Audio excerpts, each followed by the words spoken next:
What up, y'all? It's your boy RTR Muliman, and we back with another episode of the Elephant in the Room podcast.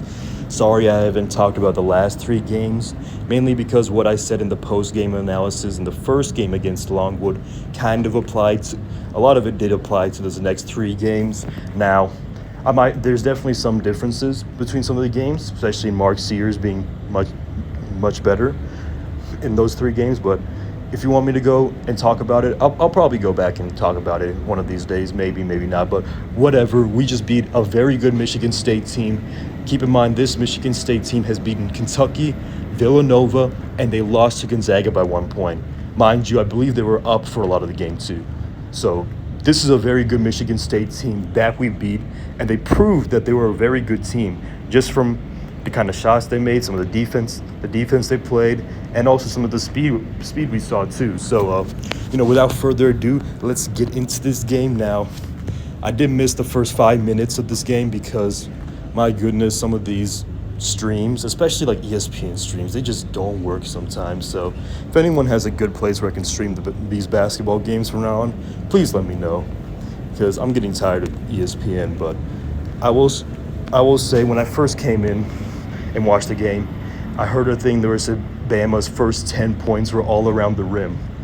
And even though this Michigan State team, especially in the first half, kept the rebounding differential, I don't know quite the rebounding differential in the first half, but they were definitely battling with Bama.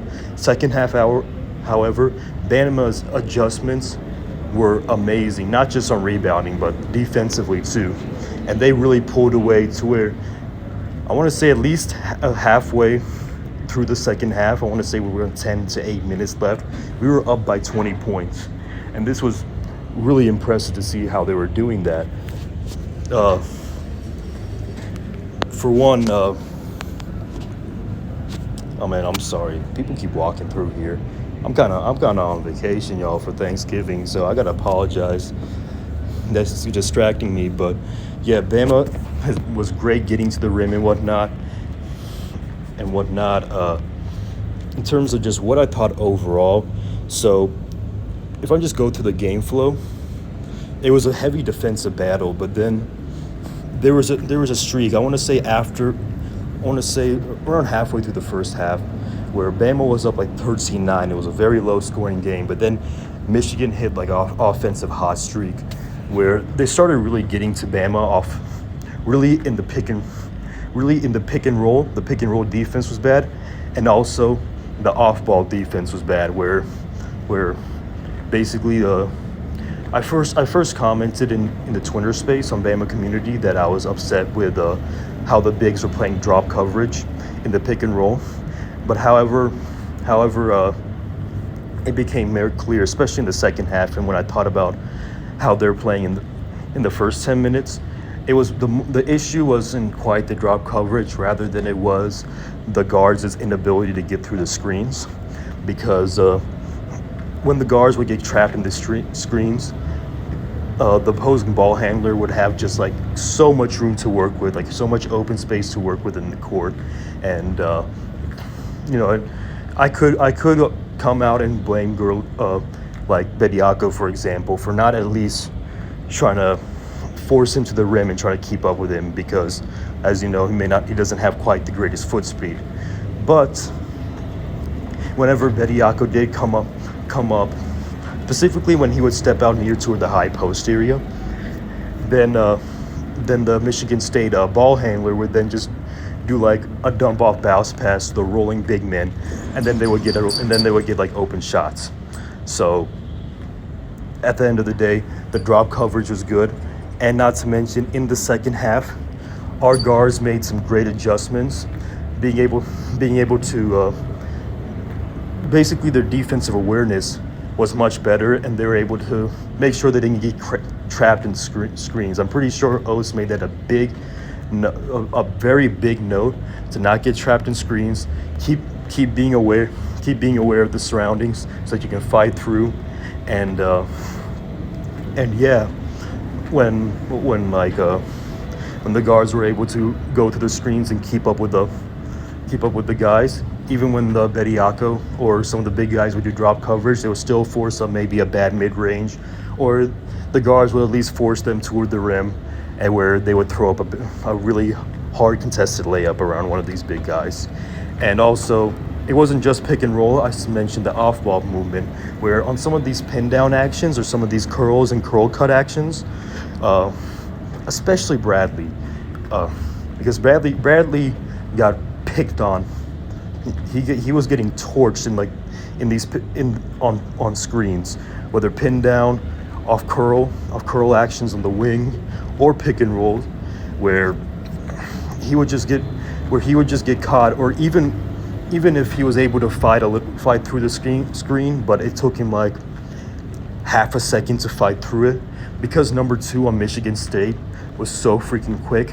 He was still able to get the right angle and get to the rim. And Jaden Bradley definitely stepped it up in the second half. I was amazed with his defense. He made sure to the way he defended was great. When players like number 2 were inside of the 3-point line, he was playing tight defense, but he was also anticipating better. A lot of the guards, even Mark Sears, was a lot more better in control. And especially on the pin down actions, when like number 2, for example, would go out to the 3-point line, you would see Bradley start to sag off when he would take the handoff, when number 2 would go and get the handoff to him. So I hope I explained that correctly. I know I may be kind of all over the place, but basically, pin down, number 2 runs from around the post all the way up to the wing, gets the handoff, but because Bradley's not worried about chasing him and he's staying composed, he's still giving him space on the 3 to maybe shoot, but not like too much space. But basically trying to say, hey, I'm not gonna let you drive. If you want to take a 3-point shot, go ahead, but I will still contest you. And that's what I like. And Mark Sears also stepped up his game fighting through these screens too. So I love that second half adjustment, because once the guards were at least able to force the opposing team's guards to at least take drives and whatnot, either A, they would run into the big man, or B, because the big man is in drop coverage and around the rim, even if they were to pass it to the center that's rolling, they could easily like step into it and then contest the center. And also, when they realized the pick and roll wasn't working too, they try to get the ball down in the block and get some post game going. And credits to like Noah Clowney and Bediako for keeping their feet ready and stuff in the post. I really liked how they were able to kind of shut down some of these bigger guys from Michigan State. I really enjoyed that. As for the offensive game, the best player was obviously Brandon Miller. And now, I think it's one thing to notice that he's averaging 21 points per game. Most likely the best freshman so far in college basketball this season. But it's also another thing to realize that he does it playing within the offense, setting screens, setting off-ball screens. He doesn't really dominate the ball like that. He doesn't have the ball in his hands that much. And there are a lot of possessions where you see like Quinterly and Sears dribbling out the ball more than he does. And that's one thing that's very special, how he can still be effective and able to put up these points even without the ball in his hands, while also being a very, very, very, very good defender. Like that's this guy's looking like, even though he's a year older, I believe he's 20 years old as a freshman, there's still very high reason to believe that he can still be a top 5 pick.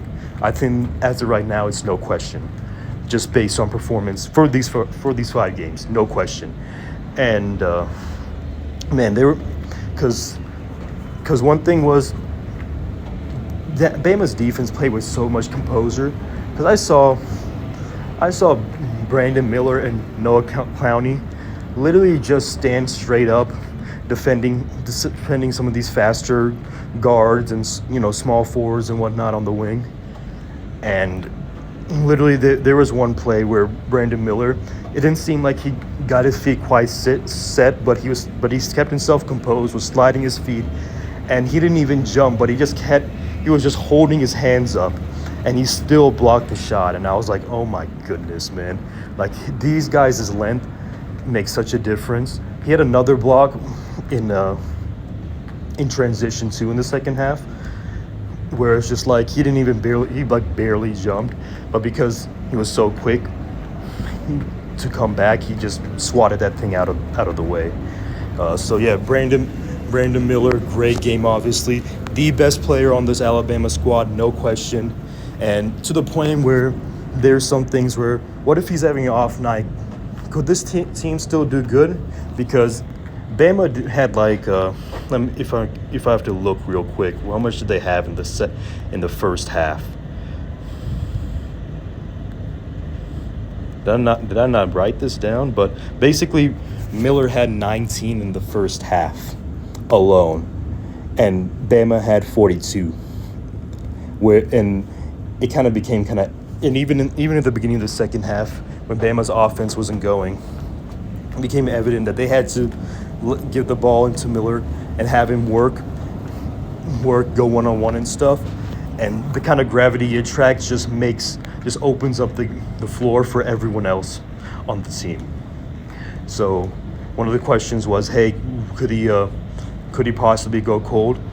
One of the things I had in mind is I do think the way teams will defend him is going to change. For example, every game it seems like he has a couple of threes where he's at least 5 feet behind the three-point line, and teams are not stepping up into it.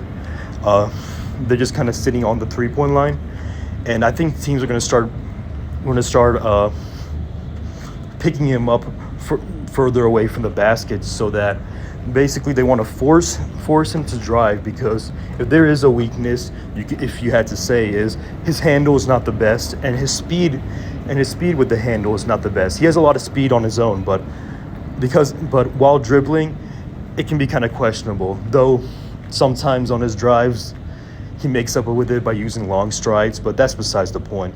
So I'm bringing it because I'm mentioning this is because they want to make him dribble, and not only are they going to make him dribble, but they're most likely going to do that and bring some help over, so that they'll try to force Miller to be a playmaker. Now, Miller is definitely a solid playmaker, but there's a good chance where if you force him to try to be a playmaker on every play, then it's going to put more pressure on him, and he could be more likely to commit turnovers. But that's the only thing. Maybe there's a way that Oates makes some miraculous adjustments. I've been loving Oates' adjustments so far this year.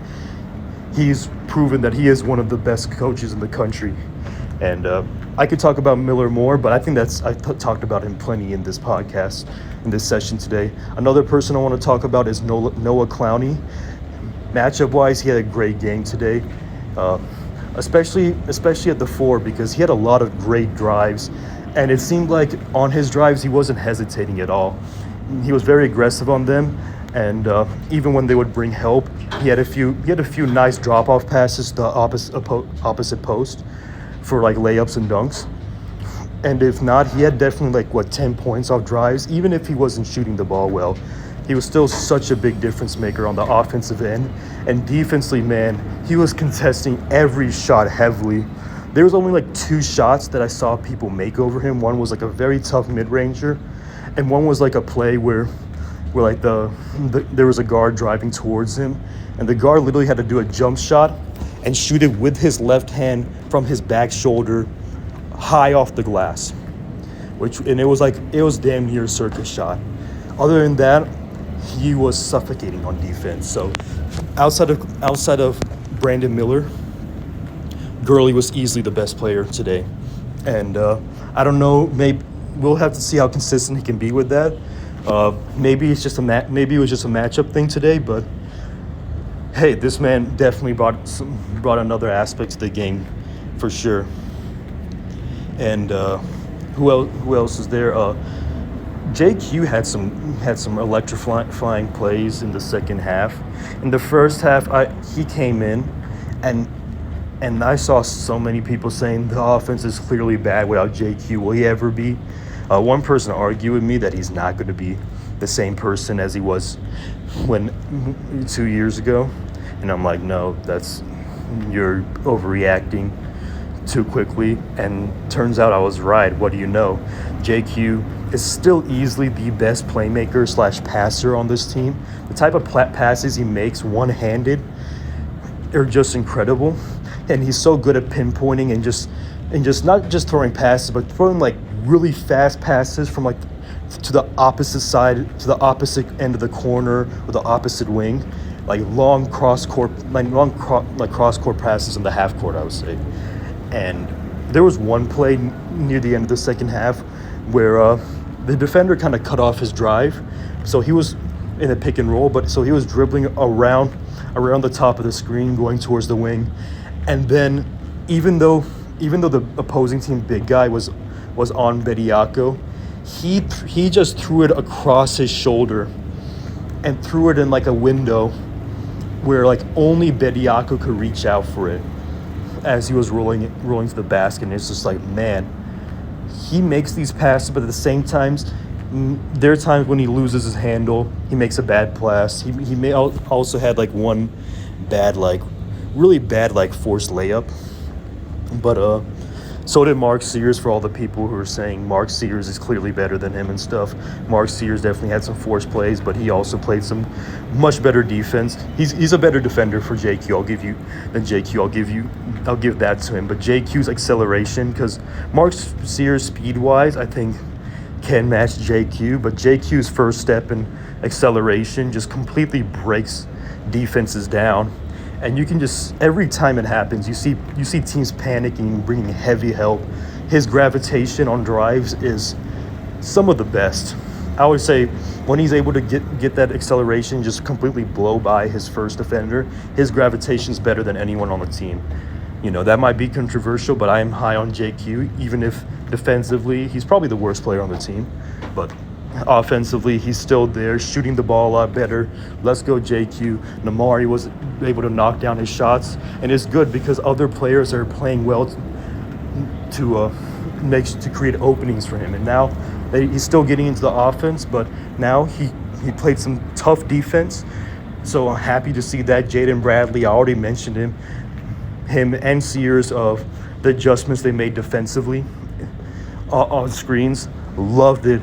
Also, Jaden Bradley showing every single game this season how crafty and how much of a threat he is in transition. Yes, his half-court offense is questionable, but just seeing the kind of stuff that he does in transition is it's going to be hard to stop this guy.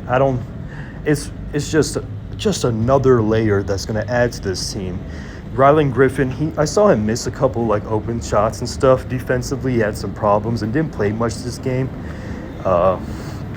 Pringle, he only came in for a few minutes, but he had some really, really tough plays on the glass, where I think he had two good plays where one of them was a really high rebound, and there were two where he just was able to redirect the ball even if he couldn't get the rebound to the other guy to secure the rebound, because Pringle is a high energy, very good defensive guy. Even though the offense is still very much a work in progress, you know what you're going to get from him, and he's going to contribute. So having that guy as your backup center is almost unfair.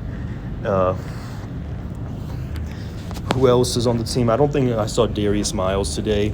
He's still injured, I guess. We would have to see. But I will say, going back to the first half on the defense, I will say, so Bama, they like to bring, there are times when I saw where it's Bama, they like to bring help and stuff, but even if they bring help and the guy passes it to another open guy, there are definitely some plays where I was okay, you brought some help, but you shouldn't just have one guy bring help on the guy with the ball. You should also have him rotate around. Because there was one play where basically there was a Michigan State guy on the wing, and then on the same side of the court on that post, there was a big guy. So, so the Michigan State player got around the Alabama defender, driving to the rim, and then the Michigan State guy in the post, the big guy, ran out to the 3-point line, and I believe it was Gurley. Yeah, Gurley instead of running out to the 3-point line to cover his man, he stayed in the post because he wanted to avoid the layup, and then the Michigan State player driving just kicked it out to the open shooter, and even though he missed, he was wide open, and like you saw that happening from like 10 seconds away, where it's like, okay, yes, you guys do bring help and you are good at it, but in some of these cases you gotta not just bring help but rotate over, make them having to pass it completely around the perimeter for an open three. So if they want to get that open three, make them take a few extra passes. Don't just let them have that one extra pass right there. That one pass right there. So that is one thing I wanted to mention. Oh, also some of the defensive positioning there on some of these places where even if the bigs didn't want to completely leave their assignment wide open, but they wanted to bring help, they were able to step in some right positions. Saw Gurley do that.